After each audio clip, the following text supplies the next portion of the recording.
Lift skill channel के option hedging से related educational video में आप सभी का एक बार फिर से स्वागत है।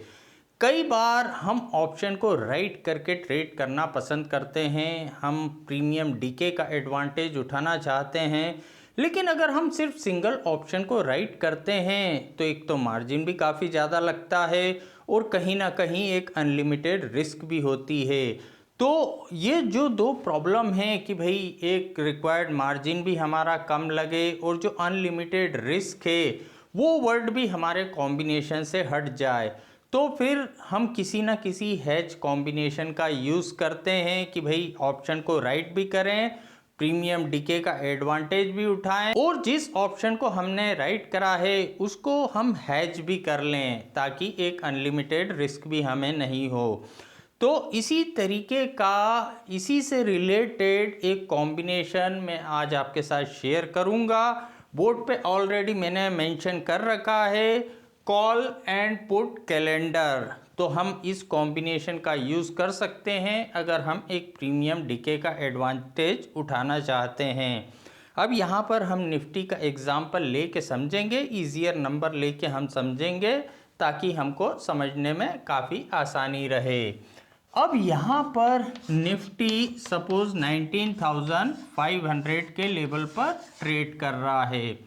निफ्टी 19,500 के लेवल पर ट्रेड कर रहा है और हमको लगता है कि इस रेंज के आसपास ही निफ्टी रह सकता है या इससे थोड़ा सा स्लाइटली नीचे एक्सपायरी इसकी हो सकती है।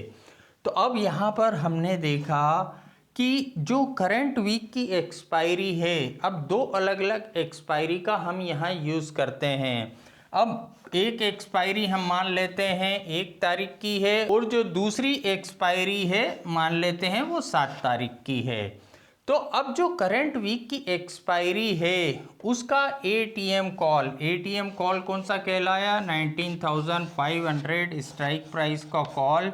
उसका प्राइस मान लें 100 चल रहा था, इसका एक लॉट हमने यहाँ 100 पर सेल कर दिया। और यहाँ पर नेक्स्ट वीक की एक्सपायरी यानी 7 तारीख की एक्सपायरी का सेम स्ट्राइक प्राइस का 19,500 स्ट्राइक प्राइस का कॉल, मान ले डेफिनेटली इसका प्रीमियम ज़्यादा होगा, मान ले ये 150 पर चल रहा था, इसका एक लॉट हमने यहाँ पर 150 पर बाय कर लिया। अब यहाँ पर ये हमने एक हेज कॉम्बिनेशन क्रिएट करा। तो यहाँ पर ये जो इस तरीके का कॉम्बिनेशन क्रिएट हुआ ये अपने आप में कॉल कैलेंडर हेजिंग का कॉम्बिनेशन कहलाता है। अब इसको क्रिएट करने के पीछे हमारा लॉजिक क्या है? लॉजिक ये है कि जो करंट वीक की एक्सपायरी का कॉल ऑप्शन हमने राइट करा है उसमें प्रीमियम काफ़ी तेज़ी से डिके होगा और जो नेक्स्ट वीक की एक्सपायरी का हमने प्रीमियम बाय करा है वो उतनी तेज़ी से यहाँ पर डिके नहीं होगा, क्योंकि उसकी एक्सपायरी आने में अभी काफ़ी दिन बाकी हैं। तो निफ्टी अगर इसी रेंज के आसपास मूव करता है तो इसका प्रीमियम तो काफ़ी तेज़ी से डिके होगा और इसका प्रीमियम उतनी तेज़ी से नहीं डिके होगा। तो कहीं ना कहीं एक यहाँ डिफरेंस शो होने लगेगा जो एक हमारा यहाँ पर प्रॉफिट हो जाएगा। यहाँ पर अगर हम लॉजिकली भी देखें कि मान लो निफ्टी अगर इसी लेवल पर यहाँ एक्सपायरी हो जाती है तो ये तो पूरा ज़ीरो हो जाएगा। अब यहाँ पर ये जो है 150 का 50 रुपीज़ नहीं हो जाएगा। क्यों? क्योंकि जब एक्सपायरी स्टार्ट हुई है मान लो तो इसका प्राइस 100 चल रहा था और ये एक्सपायरी ख़त्म होगी, तो इसके लिए एक्सपायरी अभी शुरू हुई है। तो जब एक्सपायरी शुरू हुई थी तो ये 100 का था, तो जब इसकी एक्सपायरी शुरू होगी तो भी हम ये मान सकते हैं कि ये 100 के आसपास यहाँ पर रहेगा। तो ये ज़ीरो हो गया और ये 100 का रहा, यानी इसमें से 50 का डिके हुआ, ये लॉजिकली हम सोच सकते हैं।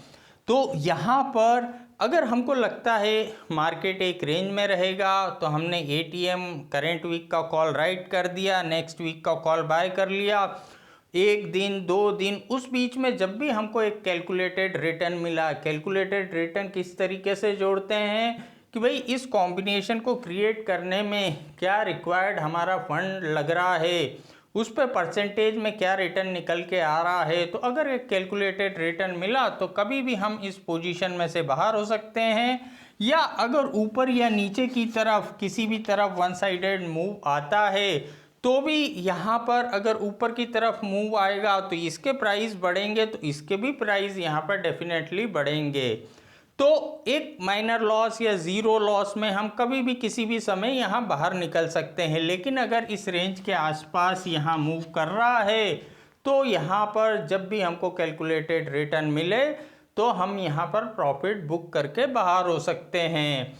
तो अगर हमारा व्यू यहाँ या स्लाइटली नीचे एक्सपायरी होने का है तो हम कॉल कैलेंडर हेजिंग का यूज़ कर सकते हैं। इसी तरीके से सिमिलर होता है पुट कैलेंडर, यानी यहाँ पर मान ले हमने एटीएम पुट राइट कर दिया करेंट वीक का और नेक्स्ट वीक की एक्सपायरी का हमने यहाँ पर पुट ऑप्शन बाय कर लिया, तो वो जो हेजिंग का कॉम्बिनेशन कहलाएगा वो पुट कैलेंडर हेजिंग का यहाँ पर कॉम्बिनेशन कहलाता है।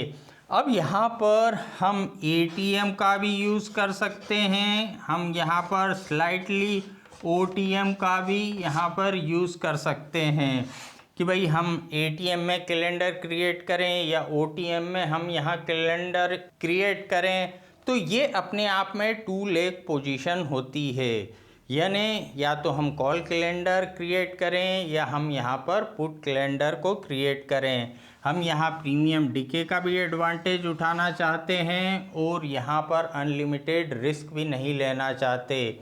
और सबसे अच्छी बात ये होती है इसमें हमारा जो टाइम इन्वेस्टमेंट होता है वो भी यहाँ पर कम होता है और यहाँ पर कहीं ना कहीं हम विदाउट साइकोलॉजिकल प्रेशर वर्क करते हैं। आज के वीडियो में इतना ही, और अगर आपका हेजिंग से रिलेटेड अलग अलग कॉम्बिनेशन, कैलकुलेशन, एडजस्टमेंट, बेसिक सीखने में इंटरेस्ट है तो यहाँ पर मेरे कुछ पेड वीडियो कोर्सेज भी अवेलेबल हैं जो अपने आप में काफ़ी नॉमिनल चार्जेस पे हैं, जिसकी डिटेल जानकारी इस वीडियो के नीचे डिस्क्रिप्शन में दे रखी है।